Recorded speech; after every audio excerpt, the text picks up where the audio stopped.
तर आज आपण बघणार आहे class 10th chapter number 3 arithmetic progression, त्यातला प्रॅक्टिस सेट नंबर 3.2 बघणार आहे आपण. बघा क्वेश्चन नंबर 1मध्ये काय म्हटलं आहे तर write the correct number in the given boxes from the following A P म्हणजे काय तर अरिथमॅटिक प्रोग्रेशन आपल्याला तयार करायचं आहे. तर फर्स्ट काय दिलं आपल्याला 1 दिलेलं आहे, नंतर 8, 15 आणि 22. तर बघा काय येईल हिअर ए इक्वल टू काय घेतलं आपण तर 1 आहे, नंतर T1ची व्हॅल्यूसुद्धा आपली काय तर 1 घेणार आहे. T2 म्हणजे आपला 8 झाला, T3 म्हणजे आपला 15. म्हणजे काय आधी आपला फॉर्म्युला काय तर T2 मायनस T1 म्हणजे T2 म्हणजे आपला 8 आहे, म्हणजे 8 मायनस करणार आपण 1 म्हणजे इक्वल टू काय येणार तर आपला आन्सर येणार 7. नंतर T3 तो आहे 15, T3मधून T2 मायनस करायचा म्हणजे 8, 15 मायनस 8 केलं तर आपला आन्सर किती येते तर 7 म्हणजे D इक्वल टू किती येणार तर आपला आन्सर ते येणार आपलं 7. आता सेकंड आहे त्यात दिलेलं 3, 6, 9 आणि 12. T1 काय तर आपला 3 आहे, T2 आपला 6 आहे, T3 आपला 9 आहे आणि T4 म्हटलं तर तो आहे आपला 12. फॉर्म्युलानुसार T2 मायनस T1 म्हणजे 3 मायनस करायचं आपल्याला. T2 मायनस T1 केलं तर आपला आन्सर किती येणार आहे तर ते येणार आपलं 3, कारण की 6मधून 3 केलं आपला आन्सर किती येईल तर 3. नंतर T3 minus T2, T3मधून T2 minus केलं म्हणजे किती तर 6मधून 9 किंवा 9मधून 6 केलं तरी आपला आन्सर किती येणार तर 3 येणार, म्हणजे Dची व्हॅल्यू किती येणार आपली तर ती येणार आहे 3. थर्ड बघा -3, -8, -13 आणि -18 दिलेलं आहे. T1ची व्हॅल्यू आपली -3, T2ची व्हॅल्यू आपली -8, T3ची व्हॅल्यू आपली -13 आणि T4ची व्हॅल्यू आपली -18 आहे. 2 मायनस T1 म्हणजे काय येईल तर आपला -8 आणि -3 म्हणजे किती येईल तर आपला 5 येणार आपला. नंतर T3 मायनस T2 म्हणजे किती तर 13 मायनस करायचं आपल्याला -8 म्हणजे आपला आन्सर किती येईल तर -5 म्हणजे ए इक्वल टू किती येईल तर आपला -3 आणि डीची व्हॅल्यू किती येईल तर -5 दोन्ही याच्यात. 70, 60, 50 आणि 40.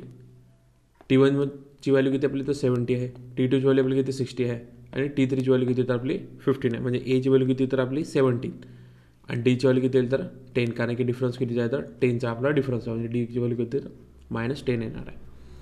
क्वेश्चन नंबर 2 बघा, decide whether a following sequence in a AP is so I find the 20th term of the progression. ठीक आहे, आपल्याला काय करायचं आहे तर 20th याचे टर्म्स काढायचे. बघा फर्स्ट काय तर आपला -12, -5, 2, 9, 16, 20 सिक्वेन्स आपण जसा तसा लिहिलेला आहे. आता T1ची व्हॅल्यू आपली आहे 12, T2ची आहे -5, T3 आहे 2, T4 आहे आपला 9. ठीक आहे, आपण याला काय करणार तर आधी अरेंज करून घेतलं. नंतर फॉर्म्युलानुसार T2 मायनस T1 म्हणजे काय T2मधून T1 मायनस करायचा म्हणजे आपला आन्सर किती येईल तर याला करणार आपण 2 - 5 म्हणजे किती येईल तर आपला आन्सर 2 + 5 म्हणजे टोटल किती येईल तर आपली आली 7 म्हणजे किती येईल तर आपला T4 म्हणजे किती आहे तर 9, 9मधून करणार आपण -2 म्हणजे आपला आन्सर किती येईल तर 7 येणार आहे. नंतर T2मधून T1 मायनस करूया आणि T3मधून T1 म्हणजे काय दोन्ही याची व्हॅल्यू किती येईल तर आपली ते 7 साठी म्हणजे काय तर कॉन्स्टंट काय तर आपला 7 हा काय झाला कॉन्स्टंट, म्हणजे गिवन सिक्वेन्सिस काय तर आपला एपीमध्ये आहे, कारण की सगळ्या डिफरन्स किती जायचा तो 7. सेकंड बघा त्यातलं काय सांगितलं तर आपल्याला TN इक्वल टू काय घेतलं तर आपण फॉर्म्युला A + n-1 आणि D.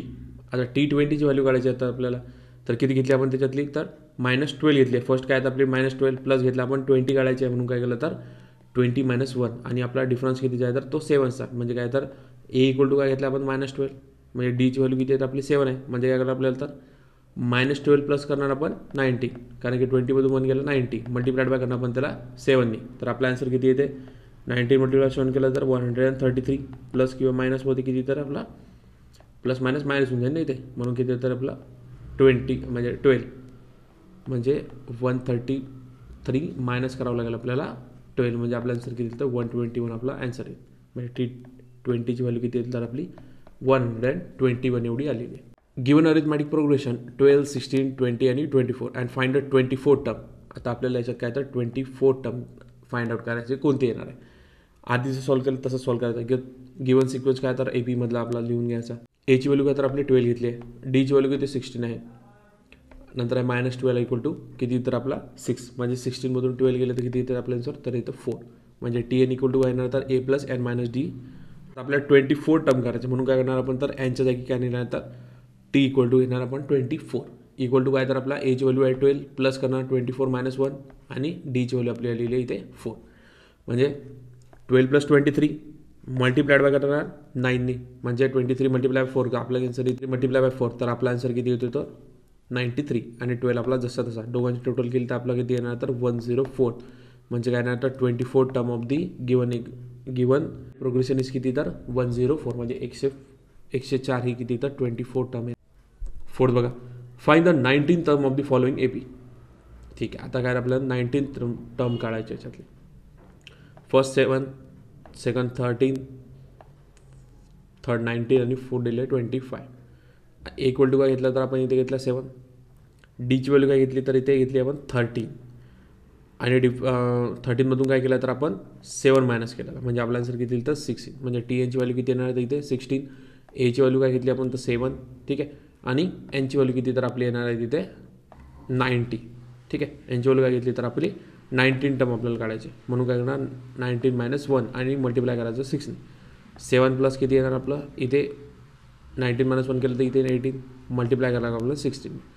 आता 18 मल्टिप्लाय बाय 6 केलं तर 108 आपला आन्सर येते आणि प्लस करायचं 7 म्हणजे TNची व्हॅल्यू किती तर 115 आपली येणार. म्हणजे 19 टर्म किती आहे तर 115 येणार.